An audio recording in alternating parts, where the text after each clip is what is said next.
салом бинандагони азиз, барномаи ахбори озодӣ бо хабарҳои Тоҷикистону ҷаҳон тақдими шумо мешавад. имрӯз 21 июл ин мавзӯъҳоро дорем. эҳтиёт бошед, шуморо гӯш мекунанд. ва ё чӣ гуна раҳбарони даҳу кишварони ҷаҳон ҳадафи нармафзори ҷосусии исроилӣ қарор гирифтаанд. пайвандони Иззатамон барои раҳоии ӯ кӯмак хоста ба адолати додгоҳӣ дар Тоҷикистон умед мебанданд. ва дар ҳоле ки дар шимоли Тоҷикистон сокинони назди марзӣ барои мавзеъҳои аломатгузорӣ нашуда баҳс мекунанд, дар шарқи кишвар мардуми ду тарафи марз зиндагии осоишта доранд. ягон ҳодиса ба қайд гирифта нашуд ки маҳз дар чизе миллатчигӣ ба миён омадам онҷа. як таҳқиқот маълум кардааст ки телефонҳои президентҳоро ҳам ҷосусон гӯш мекарданд. дар миёни 50 000 рақами телефоне ки аз махзани маълумоти нармафзори ҷосусии Пегасуси ширкати исроилӣ фош шуд, хабарнигорон телефони президентҳо ва сиёсатмадоронро пайдо карданд.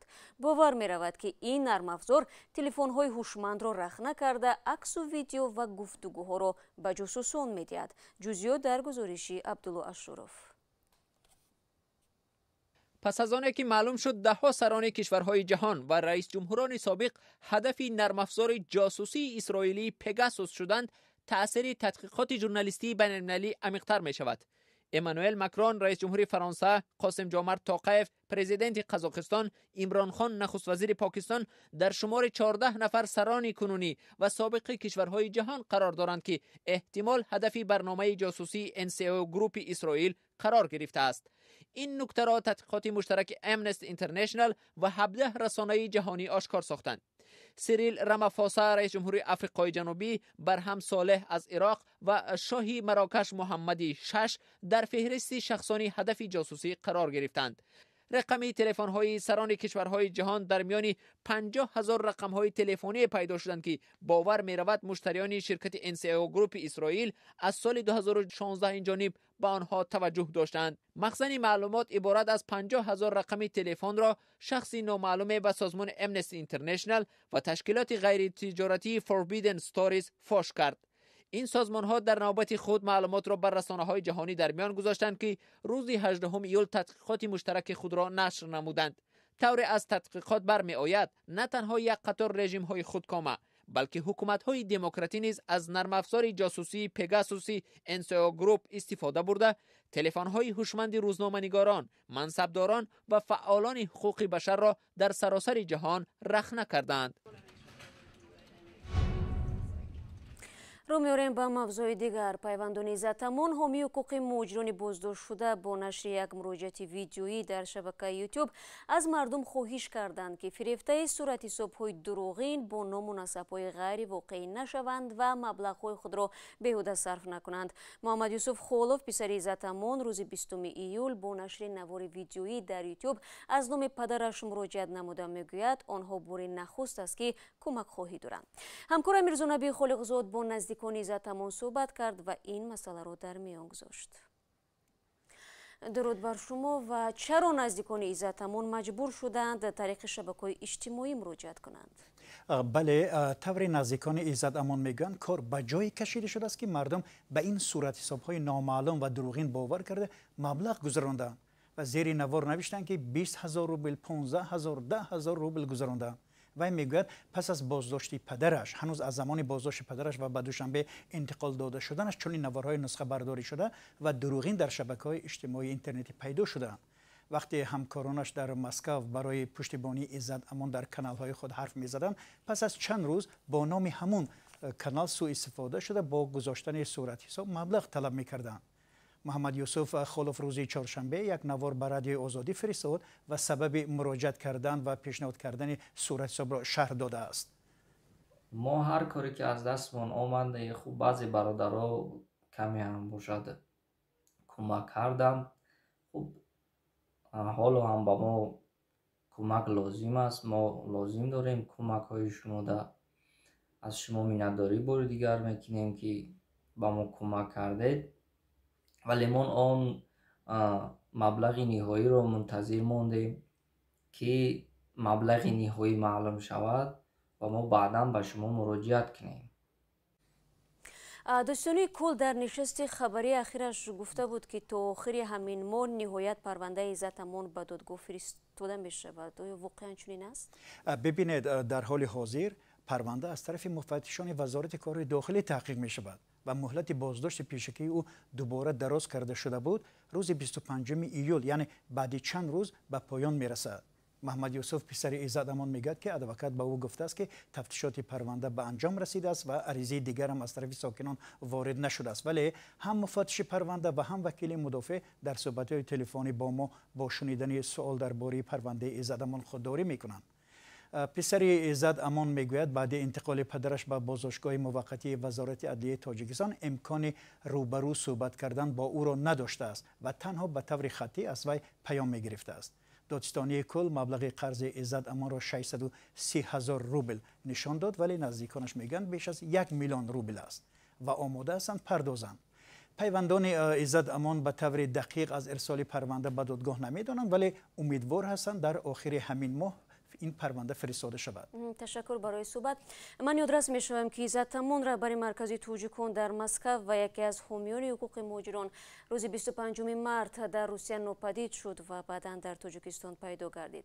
وزارت کار داخلی او را به بازداشتگاه موقتی خود کشاند و در نسبت او با جرم قلابی به مقدار مخصوصا کلان پرونده باز کرد.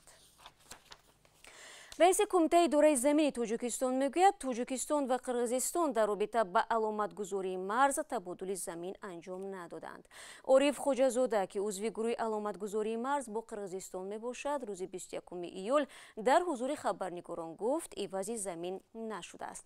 علامتگذاری مرز تاجیکستان و قرغیزستان یکی از مشکل‌های اصلی در روابط دو کشور میباشد. در عین زمان طور معلوم میشود مقامات تاجیک در موضعی که ماه اپریل امسال بر سر آن زد و خورد شده بود دوربین مشاهدوی نصب کردند. فرزان محمدی موضوع را ادامه می‌دهد. مقامات شهر اسفره میگویند اول این ماه در موضع نزدیک به مرکز آب تقسیم کنی معروف به گلونا یک دوربین مشاهده نصب کردند. 3 ماه پیش نصب چنین دوربین باعث درگیری ها در این منطقه مرزی تاجیکستان و قرغیزستان گردیده بود. بهاءالدین بهادرزاده شهردار اسفره روز 19 ایول به روزنامه‌نگاران گفت که این نوبت دوربین را نه در ستون بالای پل آبگذر بلکه در فاصله کمی بیشتر از 10 متر از آن در تنه درخت چسباندند. نصب دوربین ازش تعییناتش برای چی بود؟ برای نظارت، برای یک مشاهده کردن، ترتیبات نگاه کردن. دوربین این سرحد معین نمیکنه.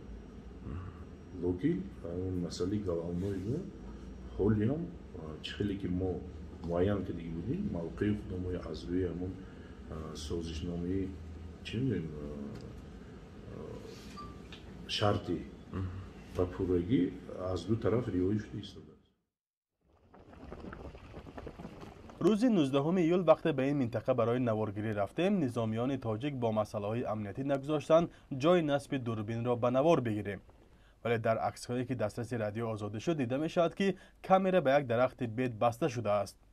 مقامات تاجیکستان درباره در چه شرایط کامera را انتقال و نصب کردن قبلا معلومات نداده بودند. در حادثه سنگزنی روز 28 اپریل هم کامرای طرف قرغیزستان و هم کامرای تاجیکستان خراب شده بودند. چند پیش گروه از جوانان جماعت چارکوب با مراجعت به پرزیدنت تاجیکستان و مقامات امنیتی کشور از کوچانیدن دوربین مشاهدوی اظهار نگرانی کردند. این مراجعتنامه را همزمان به شهردار اسفره سپارده و در شبکه‌های اجتماعی نشر نمودند. آنها گفتند این عمل در نتیجه گفت و شنود دو طرف به میان آمده است. اینجا به طریق گفت و شنود کامل فهمان داده شد که حدودی ما کنیم. حدودی ما و برای نظارت به بی‌خطری ما اون کامراهای نصب کرده میشه و کامراها به جای معین شده نصب کرده شده.